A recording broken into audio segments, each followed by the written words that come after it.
Morning to all my dear students. Class 9 के लिए biology chapter 3 लेकर आ चुकी हूँ। तो चैप्टर 3 का नाम है जीवों में विविधता। ठीक है, जीवों में विविधता की बात करेंगे तो सबसे पहले स्टार्ट करते हैं वर्गीकरण के जन्मदाता। अगर वर्गीकरण के जन्मदाता की बात करें तो ये वर्गीकरण के जन्मदाता कौन है? Carolus Linnaeus. ठीक है, तो स्टार्ट करते हैं। रेडी। जंतु जगत को इंग्लिश में कहते हैं एनिमल किंगडम। जंतु जगत को हमारे पिताजी मतलब कैरोलस लीनियस, जिसे जन्मदाता कहते हैं, ठीक है, फादर ऑफ एनिमल किंगडम भी कहते हैं या फादर ऑफ क्लासिफिकेशन भी कहते हैं। किसको? कैरोलस लीनियस को। ओके, तो इनके अनुसार जंतु जगत जो है उसको दो भागों में बांटा गया। पहला एक कोष की जीव, जिसमें एक कोष की जीव आते हैं उन्हें एक कोष की कहते हैं, दूसरा बहुकोष की। ठीक है, तो एक कोष की में आता है हमारा प्रोटोजोआ। वन भी कौन आता है? प्रोटोजोआ। बहुकोष की बात करें तो इसमें पोरीफेरा, सिलेंट्रेटा, प्लेटीहेल्मिन्थीज, एस्केहेल्मिन्थीज, ठीक है, आर्थ्रोपोडा, मोलस्का, इकाइनोडर्मेटा, ठीक है, कहा गया, हाँ, इकाइनोडर्मेटा, हेमिकार्डेटा, एस्केहेल्मिन्थीज। देखिए फिर से हम इसको देखा, आपको बता रहे सीरियल वाइज। ठीक है, देखिए सबसे पहला आता है प्रोटोजोआ, ठीक है, जो एक कोष की जीव होता है ना। उसके बाद आता है पोरीफेरा, फिर सिलेंट्रेटा, फिर प्लेटीहेल्मिन्थीज, उसके बाद आता है एस्केहेल्मिन्थीज, फिर एनेलिडा, आर्थ्रोपोडा, मोलस्का, इकाइनोडर्मेटा, फिर हेमिकार्डेटा आता है, फिर कार्डेटा आ जाता है। ओके, डायरेक्ट कार्डेटा भी लिख सकते हो, कोई दिक्कत नहीं है। ओके, नेक्स्ट अब हम आगे किसी स्टडी करते हैं।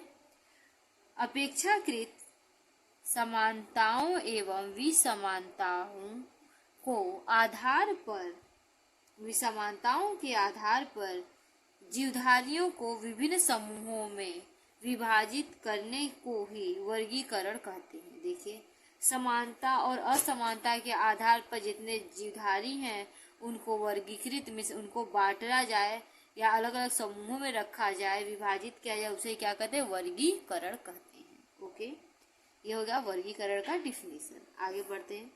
जीव विज्ञान की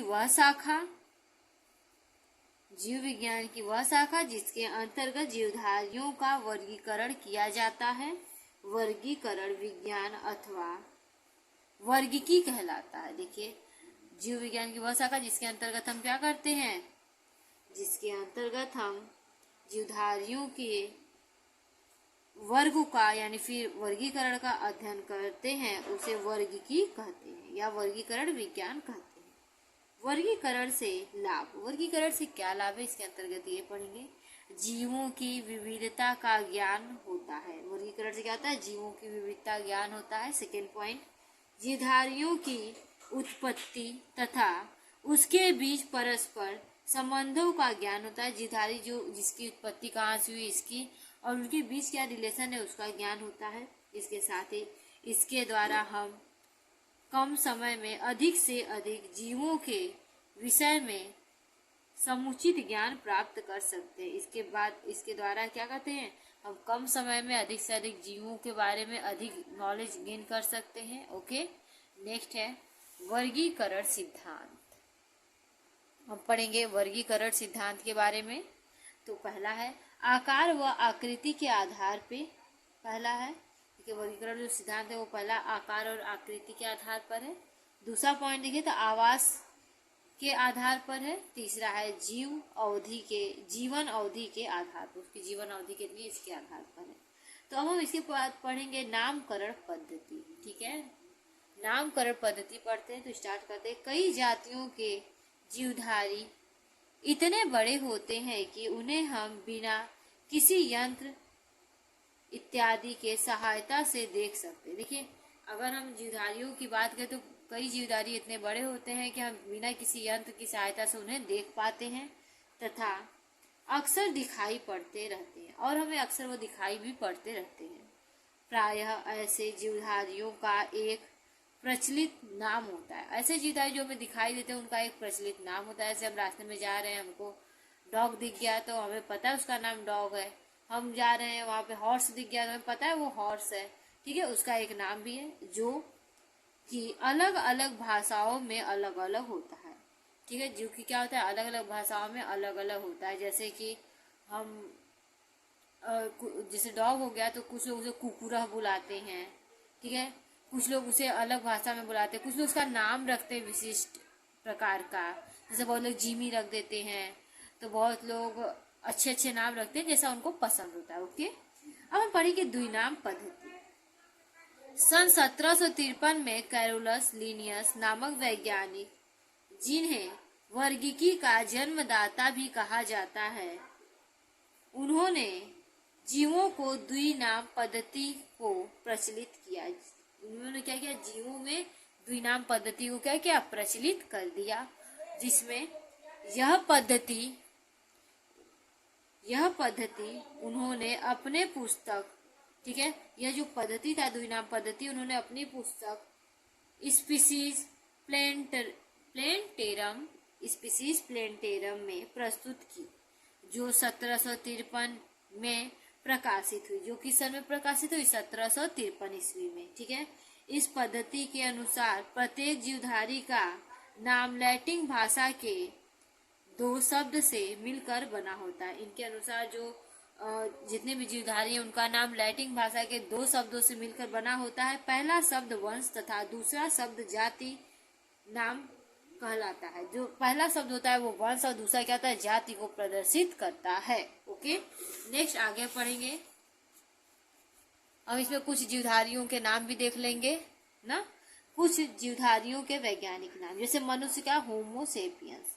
ठीक है, देखिए होमो क्या है, होमो सेपियंस एक लैटिन भाषा है, इसीलिए जितने भी वैज्ञानिक नाम है सब एक लैटिन भाषा है। तो उसके नीचे हम क्या करेंगे, अंडरलाइन जरूर करेंगे। ठीक है, क्योंकि हस्तलिपि अच्छा है। ठीक है, होमो सेपियंस हो गया। ठीक है, मनुष्य का मेढक का क्या हो गया, राना टिग्रीना। बिल्ली का होगा फेलिस डोमेस्टिका। शेर का हो गया फेलिस लियो। कुत्ता का होगा केनिस फैमिलियरिस। गाय का हो गया बॉस इंडिकस। सरसों का होगा ब्रेसिका कंप्रेस्टिस, या काली सरसों का होता है ब्रेसिका नाइग्रा। मटर का होगा पाइसम सटाइवम। धान का हो गया उराइजा सटाइवा। आम का हो गया मैंगीफेरा इंडिका। नाग का हो गया नाजा नाजा। चूहा का हो गया रेटस रेटस। ऐसी बहुत सारे और भी जीवों का नाम होता है। हम आगे पढ़ेंगे वर्गीकरण। ठीक है, वर्गीकरण को इंग्लिश में क्लासिफिकेशन कहते हैं। वर्गीकरण एक विधि है। वर्गीकरण क्या है, एक विधि है जिसमें जीव को उनकी समस्याओं तथा विषमताओं के आधार पर अलग अलग समूहों में रखा जाता है। देखिए, वर्गीकरण क्या है, एक विधि जिसमें जो भी जीव होते हैं उनकी समानताओं और विषमताओं के आधार पर उन्हें अलग अलग समूहों में रखा गया है। ठीक है, वर्गीकरण की आवश्यकता, अध्ययन की सुविधा। देखिए, वर्गीकरण की आवश्यकता क्यों पड़ी, उससे क्या होती है, पहला अध्ययन की सुविधा होती है, दूसरा जैव विकास का प्रमाण। इसमें क्या होता है, जैव विकास का जो प्रमाण है ये हमेशा हमारा बना रहता है। तीसरा पॉइंट, नई जीवों का खोज।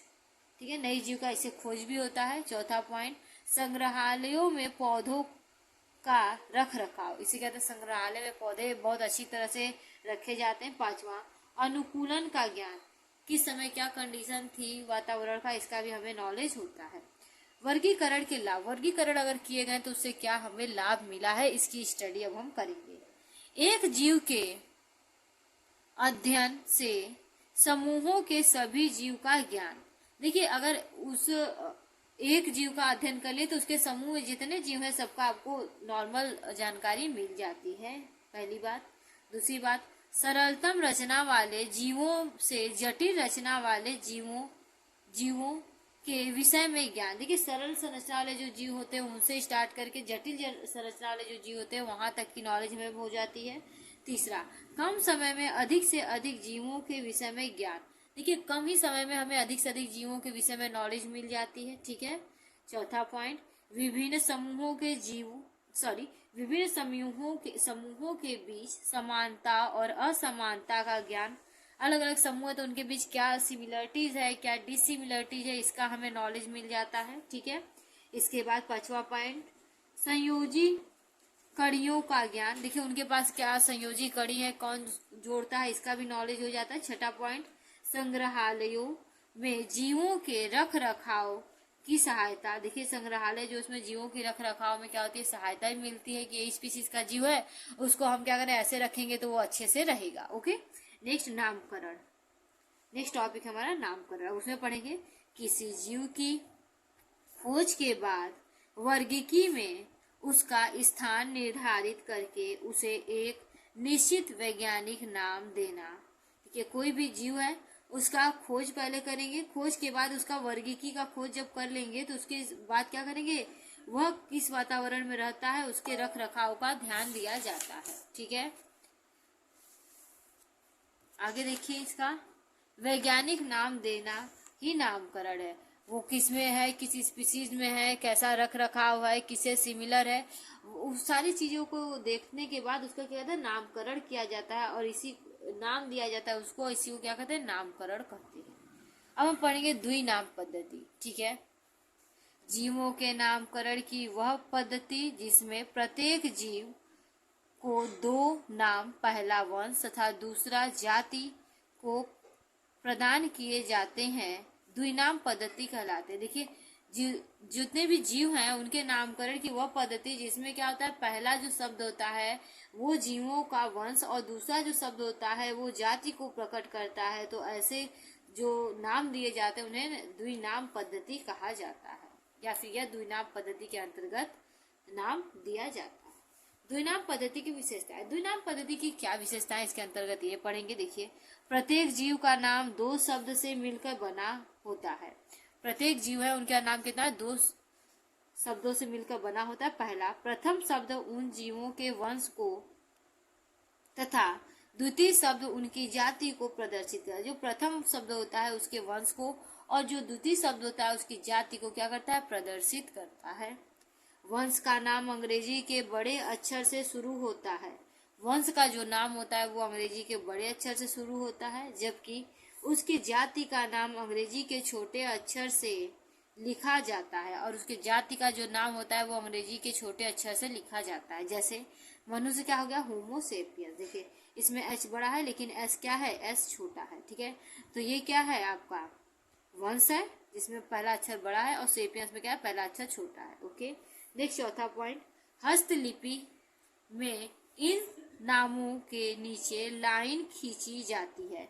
हाथ से अगर लिखेंगे तो इन नामों के नीचे क्या होती है, पाई खींची जाती है। ठीक है, जिसकी छपाई में, जबकि छपाई में ये नाम तिरछे लिखे जाते हैं। जबकि जो छपाई होती है बुक में उसमें यह नाम कैसे, तिरछे थोड़े से लिखे जाते हैं।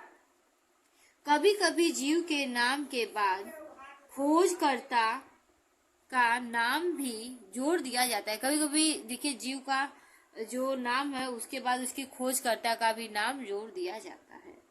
वैज्ञानिक भाषा हमेशा लैटिन भाषा में लिखा जाता है। वैज्ञानिक भाषा जो होता है हमेशा बुक्स में आपके लैटिन भाषा में ही लिखा जाता है। ओके, नेक्स्ट आगे पढ़ेंगे।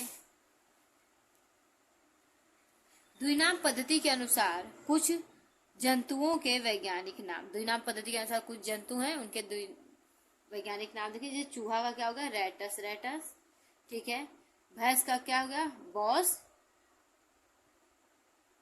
क्या है, बुबस। नेक्स्ट है गुलाब का क्या है, रोजा, इंडिका। चावल का क्या है, ओराइजा सटाइवा। ठीक है, वर्गीकरण की इकाई। अगर हम वर्गीकरण की इकाई की बात करें तो सबसे छोटी इकाई उसकी क्या होती है, जाति होती है, और सबसे बड़ी इकाई क्या होती है उसकी, जगत, मीन्स किंगडम होता है। देखिए, अब हम इसको सीखेंगे। सबसे पहले क्या आती है, जगत, जगत के बाद संघ, संघ के बाद वर्ग, वर्ग के बाद गण, गण के बाद कुल, कुल के बाद वंश, वंश के बाद जाति आती है। वर्गीकरण की सबसे छोटी इकाई क्या होती है, जाति होती है। ठीक है, द्विजगत वर्गीकरण की बात करें, यह पद्धति लिनियस द्वारा सन 1758 ईस्वी में दी गई, जिसमें उन्होंने सभी जीवों को दो भागों में बांट दिया। ठीक है, पहला जंतु, दूसरा पादप। ठीक है, नेक्स्ट आगे पढ़ेंगे बेटा। इसी के आधार पर उन्होंने दो जगत जंतु एवं पादप को बनाया। इसके आधार पर उन्होंने क्या किया, दो जगत बनाया। पहला क्या था, जंतु, दूसरा पादप। देखिए, जंतु जगत और पादप जगत। अब जंतु जगत के बारे में हम स्टडी करेंगे। लिनियस ने इस जगत के अंतर्गत बहुत सारे ऐसे एक कोशिकीय तथा बहुकोशिकीय जीव को सम्मिलित किया। देखिए, जो कार्लस लिनियस थे, उन्होंने जंतु जगत के अंतर्गत बहुत सारे ऐसे जंतुओं को, एक कोशिकीय जंतु और बहुकोशिकीय जंतु को सम्मिलित किया जिसमें हरित लवक नहीं पाए थे। जिसमें क्या होती है, हरित लवक अब्सेंट होते हैं। इस कारण ये जीव अपना भोजन स्वयं नहीं बना पाते। इसी कारण क्या कहते हैं, ये अपना जो भोजन होता है वो स्वयं नहीं बना पाते। अगर एग्जाम्पल की बात करें तो पहला है स्पंज, दूसरा है जेलीफिश, तीसरा है मेढक, चौथा है सांप। इसके बाद जितने भी जीव आप देख रहे हैं वो सभी जीव जो फोटोसिंथेसिस प्रोसेस नहीं करते वो क्या होते हैं, जंतु जगत के अंतर्गत आते। से कुत्ता, बिल्ली, भैंस, बकरी, चूहा, मनुष्य सभी इत्यादि। ठीक है, इस जगत की विशेषता निम्नवत है। ये जो जंतु जगत है इसकी विशेषता की बात करें तो इसकी बहुत सारी विशेषताएं हैं, जिसमें हम विशेषताओं को सीरियल वाइज पढ़ेंगे। पहला है, जंतुओं के शरीर में एक निश्चित समरूपता, रूप तथा आकार पाया जाता है। देखिए, जितने भी जंतु हैं उनमें क्या होता है कि निश्चित रूप, आकार क्या होता है, पाया जाता है। नेक्स्ट, जंतु एक स्थान से दूसरे स्थान को गति करता है। जंतु क्या करता है, एक स्थान दूसरे स्थान तक जा पाता है और गति करता है। इस कार्य के लिए इनमें विशेष अंग नहीं पाए जाते। इस कार्य के लिए इनमें कोई एक्स्ट्रा बॉडी पार्ट नहीं पाया जाता है। जंतुओं के शरीर में वृद्धि एक निश्चित समय तक ही होता है। जो जितने भी जंतु होते हैं उनके शरीर में क्या होगा, वृद्धि एक निश्चित टाइम तक ही होता है। इसके बाद वह रुक जाता है। इसके बाद क्या होता है, वह स्टॉप हो जाता है।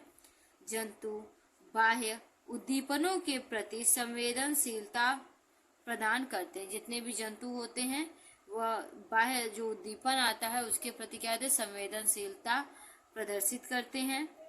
जंतुओं के इस गुण को उत्तेजनशीलता कहते हैं। जंतुओं का जो ये गुण होता है उसे क्या कहते हैं, उत्तेजनशीलता कहते हैं। अब पांचवा पॉइंट हम पढ़ेंगे, जंतुओं की कोशिकाएं कोशिका भित्ति रहित होती है। जंतुओं की जो कोशिकाएं होती है उसमें कोशिका भित्ति नहीं पाया जाता है।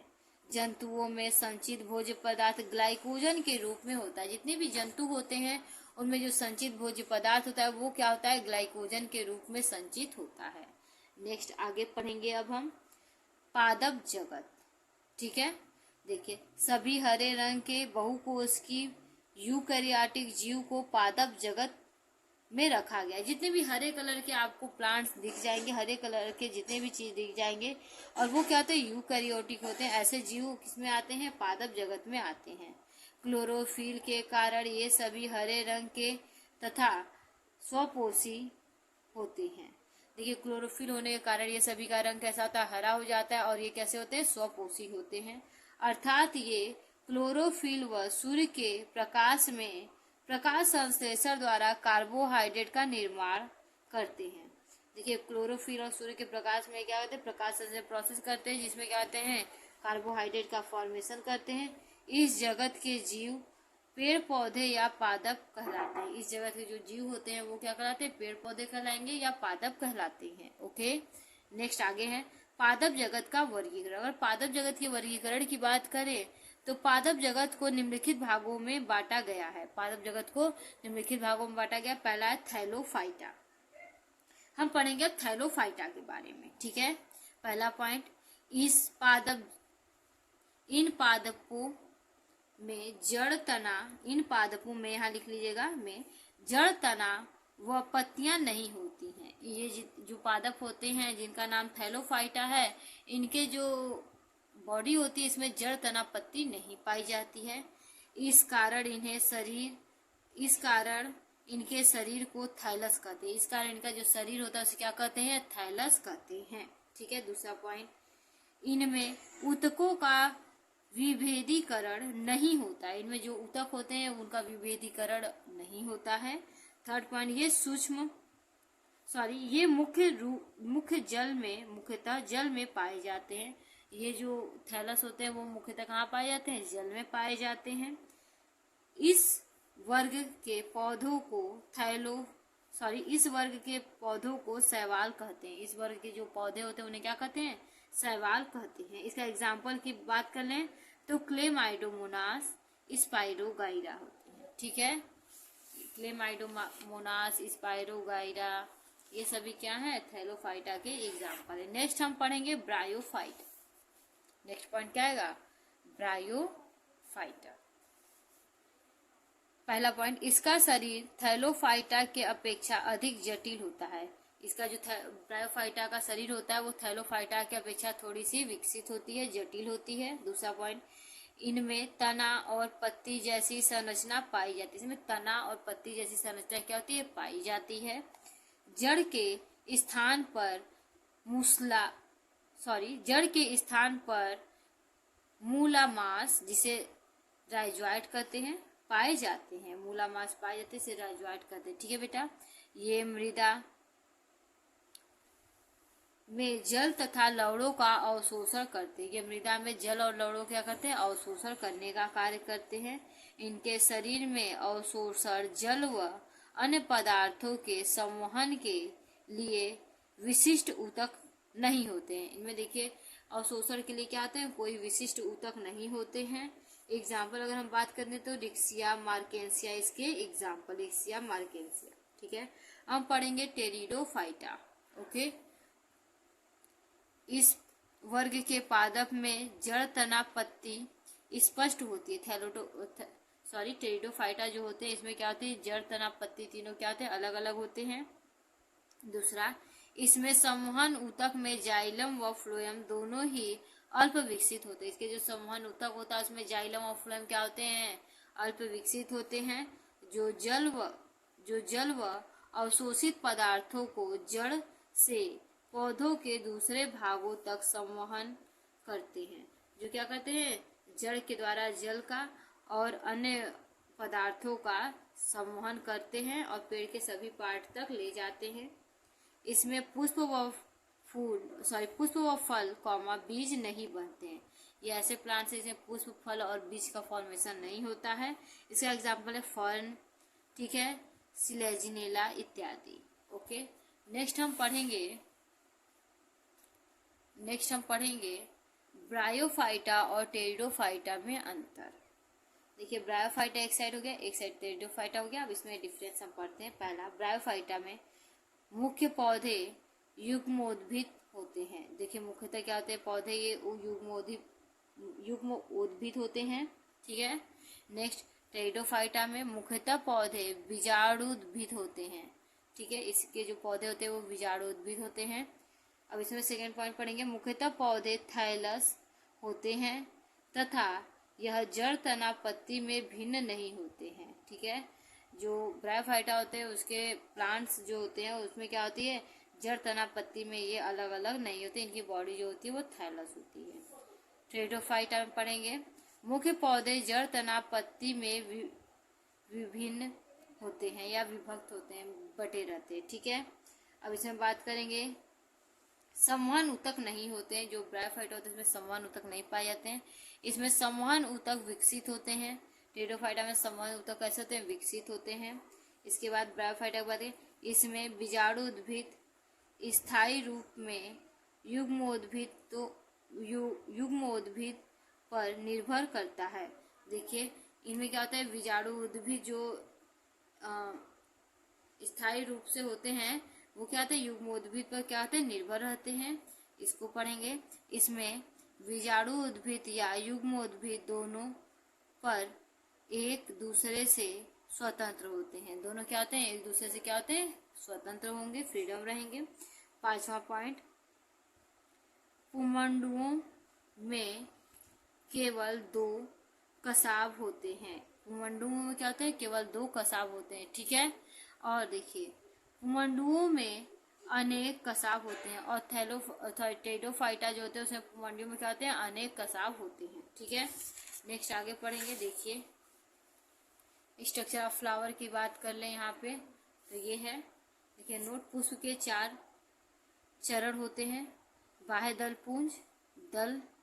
पुंज, ठीक है, पुंकेसर, ठीक है, एंड्रोसियम जिसे कहते हैं, और स्त्री केसर जिसे गैनोसियम कहते हैं। देखिए ये है, अगर कोई पुष्प बना लिए तो सबसे पहले हो गया कैलिक्स, ठीक है, उसके बाद क्या आएगा कैरोला, फिर जायांग और पुमा।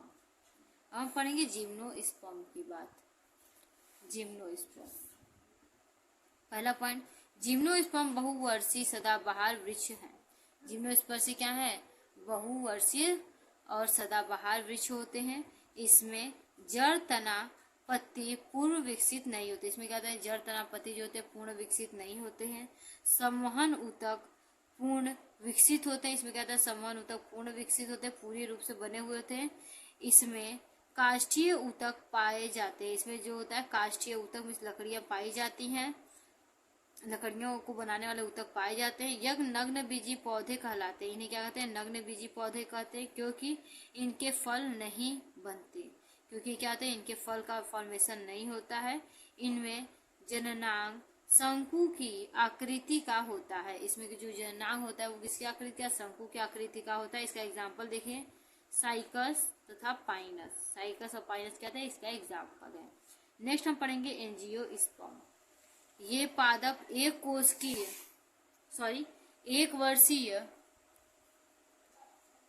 द्विवर्षीय या बहुवर्षीय होते हैं। जो जिम्नोस्पर्म के पादप है वो 1 वर्षीय, द्विवर्षीय या बहुवर्षीय होते हैं। दूसरा पॉइंट, इसमें जड़, तना व पत्तियां पूर्ण विकसित होती हैं। इसमें क्या होता है, जड़, तना, पत्ती में जो प्लांट होगा वो डिवाइड होगा, ठीक है। और संवहन ऊतक बंडल में, ठीक है, व्यवस्थित होते हैं। और संवहन ऊतक जो होता है वो क्या होता है, बंडल के फॉर्म में व्यवस्थित होता है। इसमें पुष्प, फल व बीज पाए जाते हैं। इसमें क्या होता है, पुष्प पाया जाएगा, फल पाया जाएगा, बीज पाया जाएगा। ये आवृत बीजी पौधे कहलाते हैं। इन्हें क्या कहते हैं, हम आवृत बीजी पौधे कहते हैं, क्योंकि इनमें बीज अंडाशय के अंदर बनता है। क्योंकि इसमें जो बीज होता है वो क्या होता है, अंडाशय के अंदर बनता है। ओके, नेक्स्ट आगे देखिए, जो बाद में फल में विकसित होता है, जो बाद में क्या होता है, फल में विकसित हो जाता है। एंजियोस्पर्म पौधे को पुष्पीय पौधे कहा जाता है। एंजियोस्पर्म जो होता है पौधा, उसको क्या होता है, पुष्पीय पौधे कहते हैं। इसका एग्जाम्पल देख ले, चना और मटर। अब इसके बाद अनावृत बीजी और आवृत बीजी पौधों में अंतर हम पढ़ेंगे। तो एक साइड अनावृत बीजी और दूसरे साइड आवृत बीजी बनाकर कॉलम बना लेंगे। तो स्टार्ट करते हैं। इसमें पहला पॉइंट है, ये पादप पुष्पहीन होते हैं, अर्थात इसमें पुष्प नहीं पाया जाता है, ठीक है। देखिए इनमें पुष्प पाया जाता है। देखिए आवृत बीजी जो पौधे होंगे उसमें पुष्प पाए जाते हैं। दूसरा, बीज नग्न होते हैं। इसमें जो आवृत बीजी पौधा होता है उसमें बीज क्या होते हैं, नग्न होते हैं, अतः इन्हें नग्न बीजी कहते हैं। इन्हें इसीलिए क्या होते हैं, नग्न बीजी कहते हैं।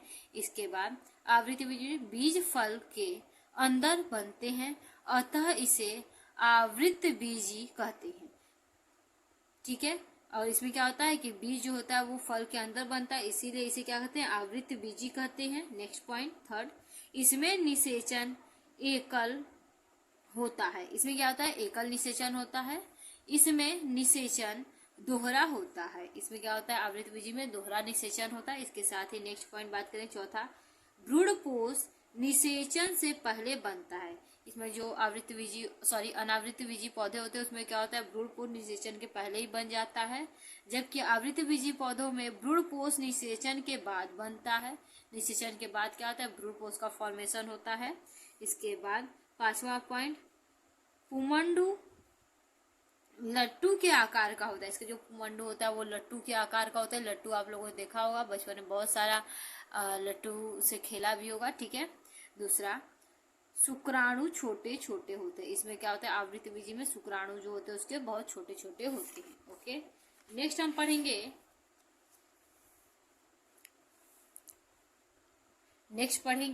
एक बीजपत्री व द्विबीजपत्री में अंतर, ठीक है। एक बीजपत्री पौधे और द्विबीजपत्री पौधों में अंतर हम देखेंगे। तो पहला पॉइंट है, जड़ें अपस्थानिक तथा रेशेदार होती हैं। इसकी जो जड़ें होती हैं एक बीजपत्री की, उसकी अपस्थानिक और रेशेदार होती है। द्विबीजपत्री की बात करें, इसमें मूसला जड़ होती है या पाया जाता है, ठीक है। आगे देखिए, दूसरा पॉइंट, तना प्रायः चिकना एवं खोखला होता है। एक बीजपत्री का जो तना होता है वो चिकना और खोखला होता है, ठीक है। द्विबीजपत्री की बात करते हैं, इसका तना ठोस व खुरदुरा होता है, ठीक है। नेक्स्ट पॉइंट, तना के अंदर संवहन बंडल बिखरे रहते हैं। जो तना होता है उसके जो संवहन बंडल होते हैं वो क्या होते हैं, बिखरे हुए होते हैं एक बीजपत्री में। और इसके बाद देखिए, इसमें तने के अंदर संवहन बंडल घेरे में स्थित होते हैं। जो द्विबीजपत्री है उसमें जो संवहन बंडल होते हैं वो क्या होते हैं, तने के अंदर घेरे में होते हैं। चौथा पॉइंट, संवहन बंडल में एधा का अभाव होता है। संवहन बंडल जो होता है उसमें एधा का क्या होता है, अभाव होता है। जबकि द्विबीजपत्री में संवहन बंडल में एधा होता है। द्विबीजपत्री पौधों में क्या होता है, संवहन बंडल में एधा पाया जाता है। नेक्स्ट आगे देखिए, पत्तियां सम द्विपार्श्व होती हैं। जो एक बीजपत्री है उसमें जो पत्तियां होती हैं वो सम द्विपार्श्व ही होती हैं। और देखिए, अगर हम द्विबीजपत्री की बात करें तो पत्तियां पृष्ठधारी होती हैं, ठीक है। इसके बाद बात करते हैं छठा पॉइंट, पत्तियों में सिरा विन्यास समांतर होता है। जो पत्तियां होती है उसमें सिरा विन्यास क्या होता है, समांतर पाया जाता है और समांतर होता है। नेक्स्ट हम आगे बात करें, पत्तियों में सिरा विन्यास जालिकाबद्ध होता है। जो पत्तियां होती है उसमें सिरा विन्यास क्या होता है, जाली के नुमा संरचना बनाता है। सातवां पॉइंट, एक बीजपत्री में बीज में केवल एक बीज पत्र होता है। जो बीज होते हैं उसमें क्या होता है, केवल एक ही बीज पत्र होता है। यानी इट मीन्स कि उसको तोड़कर दो पार्ट में डिवाइड नहीं किया जा सकता है, ठीक है। आगे मतलब तोड़कर डिवाइड किया जा सकता है लेकिन वो पहले से डिवाइड अंदर से दो पार्ट में नहीं होता है, ठीक है। सेवेंथ पॉइंट, इसमें बीज में दो बीज पत्र होते हैं। और जैसे कि आप चना को क्या कि चना के बीज को ऐसे खोलोगे तो उसमें क्या होता है, दो बीज पत्र होते हैं। लेकिन अगर हम गेहूं को देखें तो उसको तोड़ने पर दो बीज पत्र नहीं होता, वो टूट जाता है, ठीक है। तो क्या है, वो एक बीज पत्र है जो नहीं, जो क्या है पहले से डिवाइड नहीं। जो जैसे चना हो गया वो पहले से डिवाइड है। मटर क्या है, पहले से अगर आप खोलेंगे ऊपर वाली खोखली उसकी जो होती है लेयर, तो वो क्या होता है, पहले से दो पार्ट में डिवाइड होता है। इसी तरह अगर हम देखें कि गेहूं हो गया ये दो पार्ट में डिवाइड नहीं होता, जौ हो गया ये सभी दो पार्ट में डिवाइड नहीं होता है, ठीक है। नेक्स्ट देखिए आठवां पॉइंट, भोजन भ्रूणपोष में संचित होता है। जो भोजन होता है वो किसमें संचित होता है, भ्रूणपोष में होता है, ठीक है। एक बीज पत्री में। और द्विबीजपत्री में देखिए, भोजन एक बीज पत्र में संचित होता है। भोजन क्या होता है, इसमें बीज पत्र में संचित होता है। नेक्स्ट हम पढ़ेंगे फेनरोगैमी पौधे। फेनरोगैमी पौधों को पढ़ेंगे तो स्टार्ट करते हैं फेनरोगैमी पौधों के बारे में। ओके, तो स्टार्ट करते हैं। जिम्नोस्पर्म तथा एंजियोस्पर्म फेनरोगैम्स कहलाते हैं। देखिए, जिम्नोस्पर्म और एंजियोस्पर्म क्या कहते हैं, फेनरोगैम्स कहलाते हैं। इसमें जनन ऊतक पूर्ण विकसित एवं विभेदित होता है। इसमें जो जनन ऊतक होता है वह पूर्ण विकसित और क्या होता है, विभेदित होता है। तीसरा पॉइंट, लैंगिक जनन द्वारा बीज बनते हैं। इसमें फेनरोगैम्स में क्या होता है, लैंगिक जनन के द्वारा क्या होता है, बीज का फॉर्मेशन होता है। चौथा पॉइंट, बीज में खाद्य पदार्थ संचित होता है और भ्रूण होता है, ठीक है। जो बीज होता है वो उसमें क्या होता है, खाद्य पदार्थ संचित होता है। और जो खाद्य पदार्थ संचित हो रहा है बीज में उसे ही क्या कहते हैं, भ्रूण भी कहते हैं। उसके अंदर उसको अगर हम लगा दें तो उससे नया पौधा निकल जाता है। इसके बाद हम बात करें, बीज के अंकुरण पर भ्रूण वृद्धि करके शिशु पौधे बनाते हैं। बीज पर अंकुरण अगर हम कर दिए, बीज अंकुरण करने का शेष उसको पानी में डालकर फिर नमी वाले स्थान पर छोड़ दिए तो उसमें क्या होगा, शिशु पौधे में छोटे अंकुरण हो जाएगा। उसको फिर क्या किए, हम मिट्टी में डाल दिए तो क्या है, शिशु पौधे बन जाते हैं। नेक्स्ट हम पढ़ेंगे जंतु जगत, जिसे एनिमल किंगडम कहते हैं, ठीक है। एनिमल किंगडम कहते हैं। पहला है संघ प्रोटोजोआ, ठीक है। संघ प्रोटोजोआ की स्टडी करेंगे। पहला पॉइंट, इस जगत के सभी जंतुओं का शरीर एक कोशिका का बना होता है। इस जगत के जितने भी जीव होते हैं उनका शरीर किसका बना होता है, एक कोशिका का बना होता है। इस जगत के प्राणी इतने छोटे होते हैं कि इन्हें केवल सूक्ष्मदर्शी से ही देखा जा सकता है। देखिए, संघ प्रोटोजोआ के जो जंतु होते हैं वो इतने छोटे होते हैं कि उन्हें किससे देखा जा सकता है, सूक्ष्मदर्शी के द्वारा देखा जा सकता है। इसके कोशिकी कोशिक एक सॉरी इसके एक कोशिकीय शरीर में ही जीवन की सभी क्रियाएं जैसे भोजन पकड़ना एवं उसका पाचन, श्वसन, चलन, उत्सर्जन, जनन आदि होता है। देखिए, इनका जो एक कोशिका होता है जिससे शरीर बना होता है, उसी में सारी प्रक्रिया होती है, पाचन, श्वसन, उत्सर्जन, जनन, ठीक है, और प्रचलन, सभी चीज किस होती है, एक ही कोशिका के द्वारा संपन्न होती है।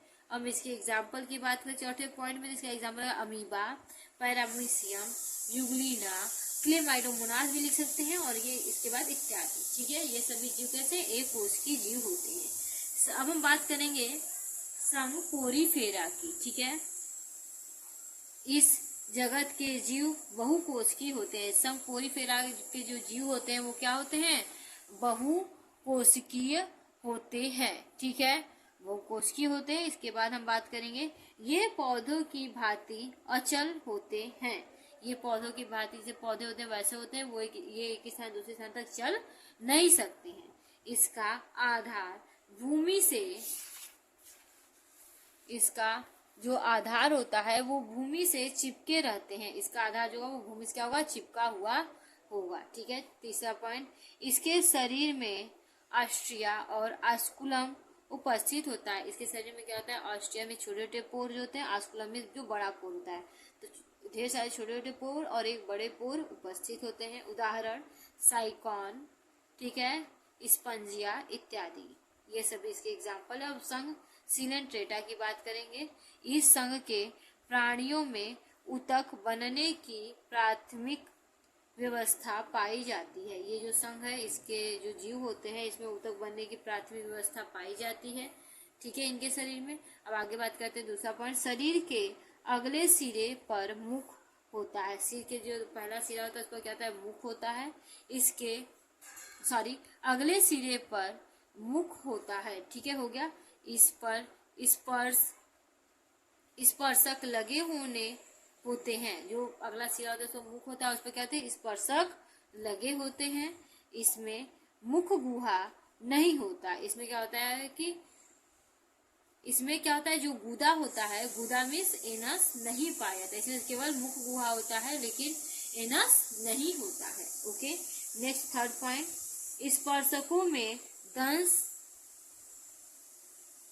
ठीक है, मारने वाले दंश कोशिकाएं होती है। जो स्पर्शक होता है उसमें दंश मारने वाले दंश कोशिकाएं पाई जाती हैं ढेर सारी। इसके शरीर में केवल एक गुहा होती है। इसके शरीर में क्या होती है, केवल एक गुहा होती है, मीन्स एक पोर होता है।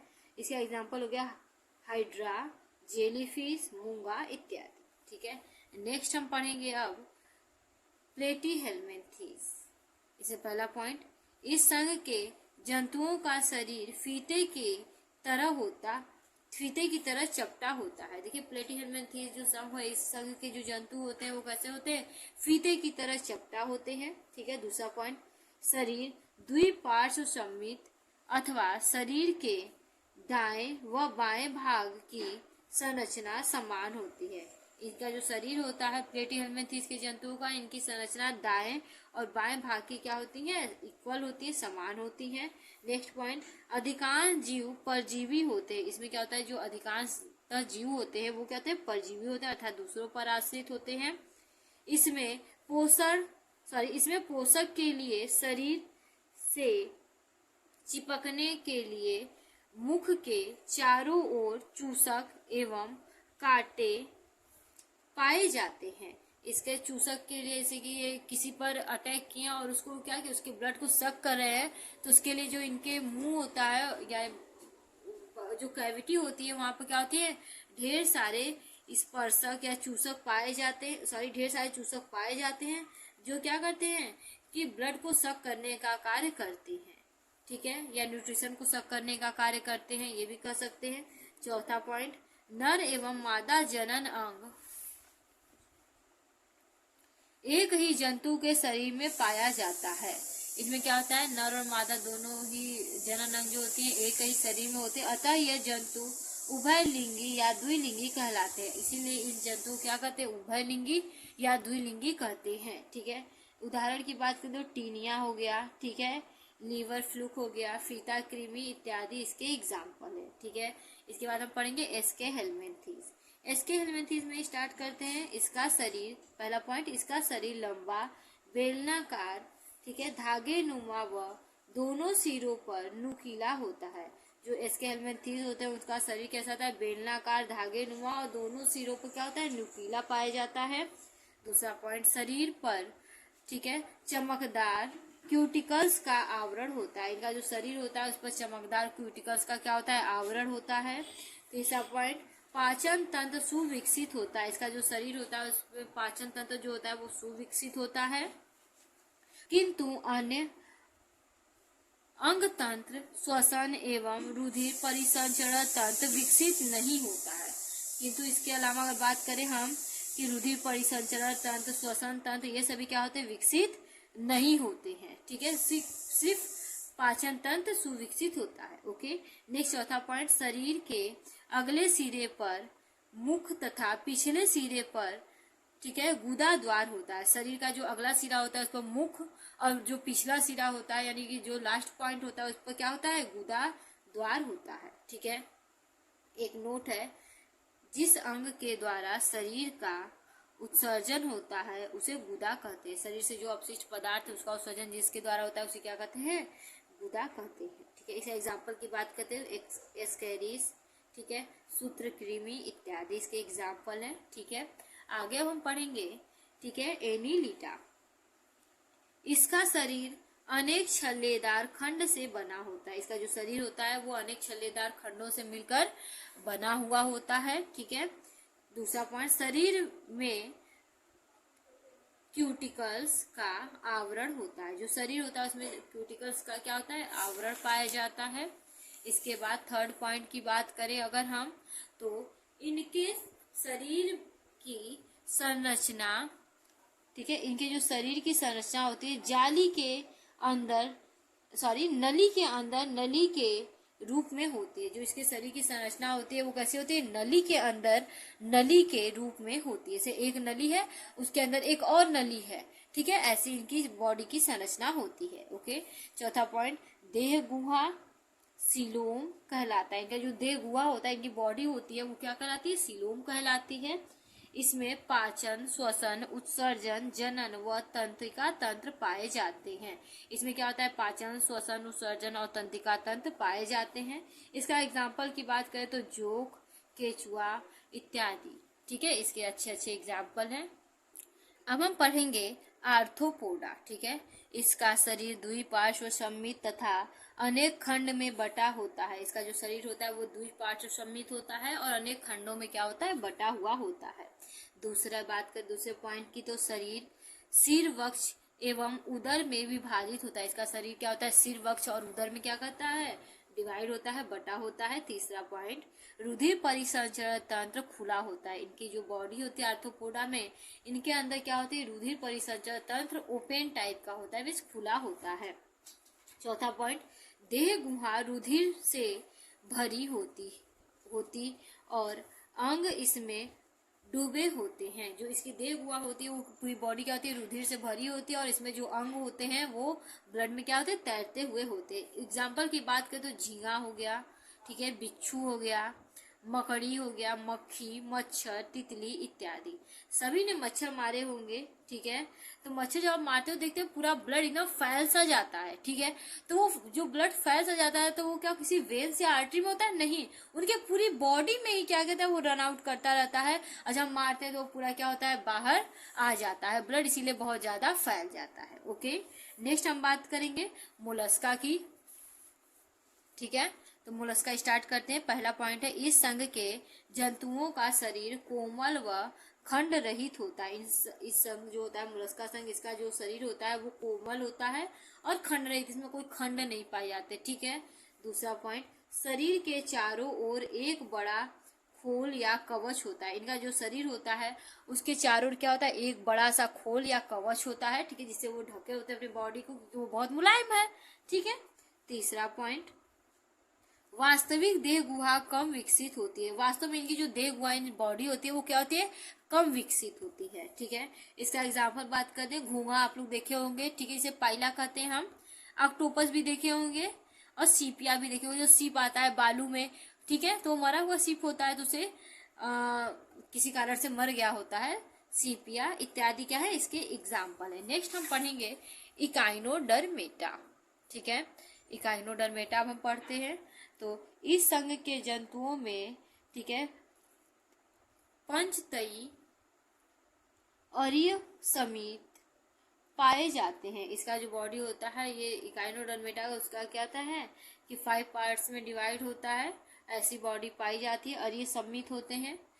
इसका शरीर गोलाकार, बेलनाकार अथवा सितारे के समान होता है, ठीक है, इसका शरीर जो होता है वो गोलाकार होता है, बेलनाकार होता है और सितारे के समान इसके बॉडी का संरचना होता है, ठीक है। नेक्स्ट, देह भित्ति में CaCO3 कैल्शियम कार्बोनेट की पट्टियों से बनी, ठीक है, डर्मल अंतःकंकाल होता है, ठीक है। इनकी जो देह भित्ति होती है उसमें कैल्शियम कार्बोनेट की, ठीक है, पट्टियों से बनी हुई क्या होती है, डर्मल अंतःकंकाल पाता है। इसके अंदर क्या होता है, जो कंकाल पाया जाता है वो कैल्शियम कार्बोनेट का होता है, ठीक है। इसके बाद चौथा पॉइंट, इसके शरीर पर कांटे होते हैं। इनका जो बॉडी होता है उस पर क्या होते हैं, ढेर सारे कांटे पाए जाते हैं। इसके बाद पांचवा पॉइंट बताते हैं आप लोग को, इसके शरीर में जल संवहन तंत्र होते हैं, जल को संवहन करने वाले तंत्र होते हैं, यानी जल को एक स्थान दूसरे स्थान तक ले जाने के लिए तंत्र होता है। इसका एग्जाम्पल की बात करें तो सितारा मछली, समुद्री आर्चिन इत्यादि इसके अच्छे एग्जाम्पल हैं। नेक्स्ट हम बात करेंगे कॉर्डेटा संघ की, ठीक है। तो इसमें सबसे पहले प्रोटोकॉर्डेटा आता है ना, तो प्रोटोकॉर्डेटा का बात करते हैं। यह द्विपार्श्व समेत देह गुहा युक्त जंतु है। ये क्या है, जो प्रोटोकॉर्डेटा है वो द्विपार्श्व समेत, ठीक है, देह गुहा युक्त क्या है, एक जंतु है, ठीक है। इसके अतिरिक्त ये शारीरिकी संरचनाओं के कुछ नए लक्षण दर्शाते हैं। इसके अंतर्गत क्या होते हैं कि ये क्या होते हैं, अलग से ही शारीरिक संरचनाओं के नए लक्षण को क्या करते हैं, दर्शाते हैं। जैसे नोटोकॉर्ड इसमें पाया जाता है, इसका अच्छा खासा एग्जाम्पल है नोटोकॉर्ड, ठीक है। थर्ड पॉइंट की बात करें, ये नए लक्षण इनके जीवन की कुछ अवस्थाओं में, ठीक है, निश्चित रूप से उपस्थित होती है। ये जो नए लक्षण है इनके जीवन के कोई ऐसा स्टेज जरूर आता है जिसमें निश्चित रूप से क्या होती है, उपस्थित होती है। यह तंत्रिका ऊतक को आहार नाल से अलग करता है। ये तंत्रिका ऊतक को क्या करता है, आहार नाल से अलग करने का कार्य करता है। पांचवा पॉइंट, ये समुद्री जंतु होते हैं। ये कैसे जंतु होते हैं, समुद्री जंतु होते हैं। और इसकी एग्जाम्पल की बात करें तो बैलेग्नालोसस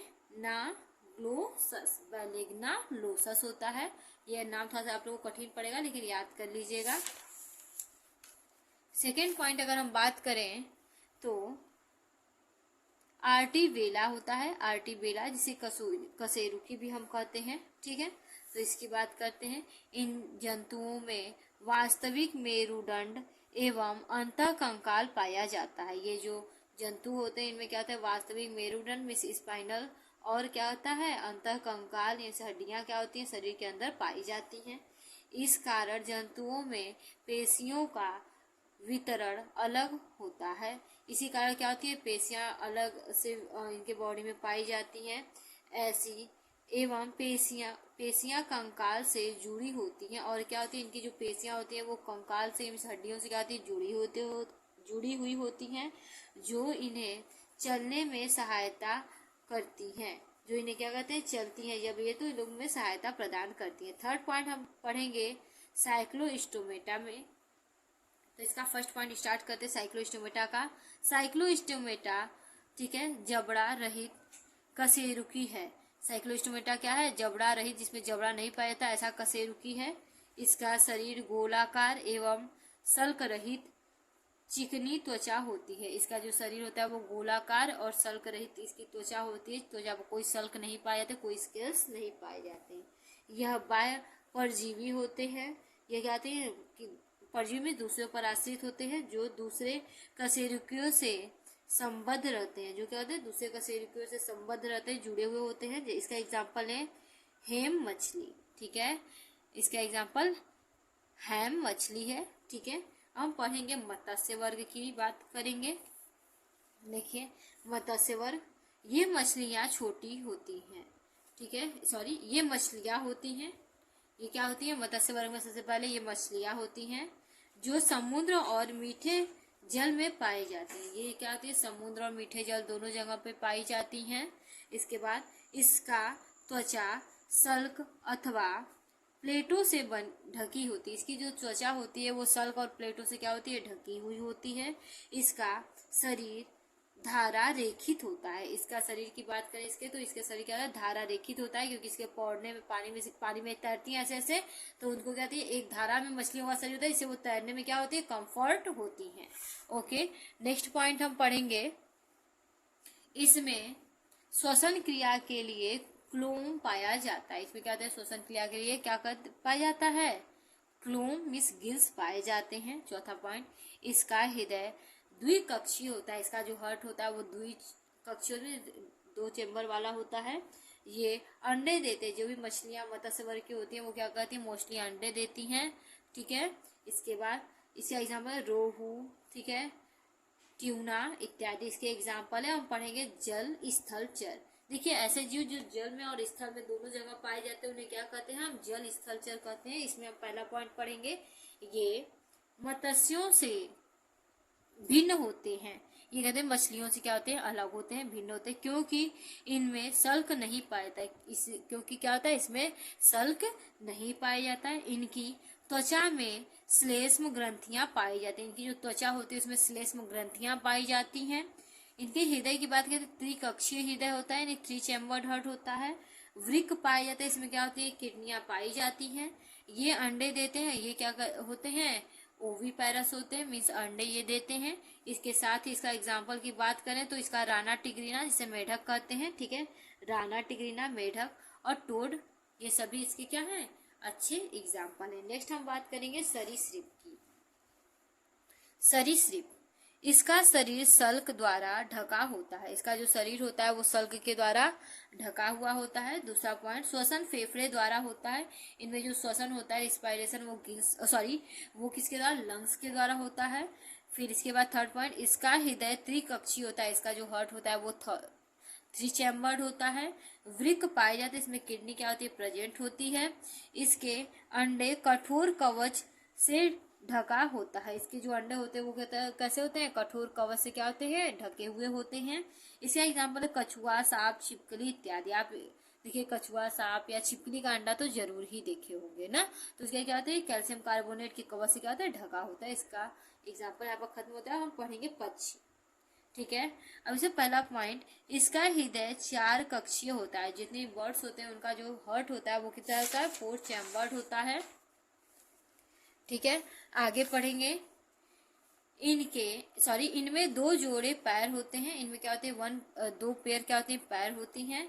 इनके आगे के 2 पैर उड़ने के लिए, आगे के जो 2 पैर होते हैं वो उड़ने के लिए पंख में परिवर्तित हो जाते हैं। आगे के जो 2 पैर होते हैं वो उड़ने के लिए किसमें? पंख में परिवर्तित हो जाते हैं। इसके बाद शरीर पंख से ढका होता है। इनकी जो बॉडी होती है वो पंख से क्या होती है? ढकी हुई होती है, ठीक है। श्वसन फेफड़ों द्वारा होता है। इनके में जो श्वसन होता है, रिस्पायरेशन, वो किसके द्वारा? फेफड़ों के द्वारा होता है। इसका एग्जाम्पल है कबूतर, कौवा, गौरैया इत्यादि इसके क्या है? जितने बर्ड्स आप देखे हो सभी इसके एग्जाम्पल हैं, ठीक है।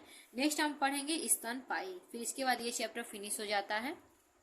तो इस चैप्टर को आप लोग बहुत अच्छे से पढ़ेंगे। माना था ये बहुत हार्ड चैप्टर है, लेकिन इतना इजी वे में आप को समझा रहे, इतनी इजी लैंग्वेज में, कि आप भी अगर एक बार दो बार अगर इसको अच्छे से पढ़ लिए ना नोट्स बना के, तो फिर कभी पूरी लाइफ में कभी प्रॉब्लम नहीं होगी। और बायोलॉजी जो लोग को आगे पढ़ना है वो लोग विशेष ध्यान देंगे इसको ना। हृदय 4 कक्षों में बटा होता है। जितने भी स्तनपायी होते हैं, मिस मैमल्स होते हैं, उनका जो हृदय होता है वो 4 चैम्बर्ड होता है, 4 कक्षीय होता है। इनकी त्वचा पर बाल, श्वेत एवं तैल ग्रंथियां पाई जाती हैं। इनकी जो त्वचा होती है उसमें बाल पाया जाता है। श्वेत में पसीने वाली ग्रंथियां और तेल में तेल वाली ग्रंथियां पाई जाती हैं। इस वर्ग के जंतु शिशुओं को जन्म देते हैं। इस वर्ग के जो जंतु है वो क्या होते हैं? बच्चों को जन्म देते हैं, ठीक है। अर्थात इनमें दुग्ध ग्रंथियां पाई जाती हैं। तो अगर बच्चों को जन्म देते हैं उसमें क्या पाई जाती है, दुग्ध ग्रंथियां भी पाई जाती हैं। इसका एग्जाम्पल है मनुष्य, बिल्ली, कुत्ता, चमगादड़, व्हेल इत्यादि। इसका एग्जाम्पल देख लीजिए, मनुष्य, बिल्ली, कुत्ता, चमगादड़, व्हेल, ये सभी इसके अच्छे एग्जाम्पल। देखिए अब देखिए व्हेल जो है ये मछली में नहीं आएगी, इसके में क्या होता है, 4 चैम्बर्ड हार्ट होता है और ये क्या होती है, बच्चों को जन्म देती है। इसके साथ ही अगर हम चमगादड़ की बात करें तो इसमें क्या होता है, ये भी बच्चे को जन्म देती है। उड़ती जरूर है लेकिन ये क्या है, मैमल्स है। इन दोनों पर विशेष ध्यान रखेंगे, व्हेल और चमगादड़ पे। ठीक है, आशा करती हूँ ये चैप्टर आप लोग को बहुत अच्छे समझ में आएगा और ये हर साल इसमें से क्वेश्चन तो जरूर आता है। ये यूनिट बहुत इंपॉर्टेंट है, तो इसको बहुत मन से पढ़िए और बहुत इजी लैंग्वेज में हम समझाए हैं। Okay, thank you.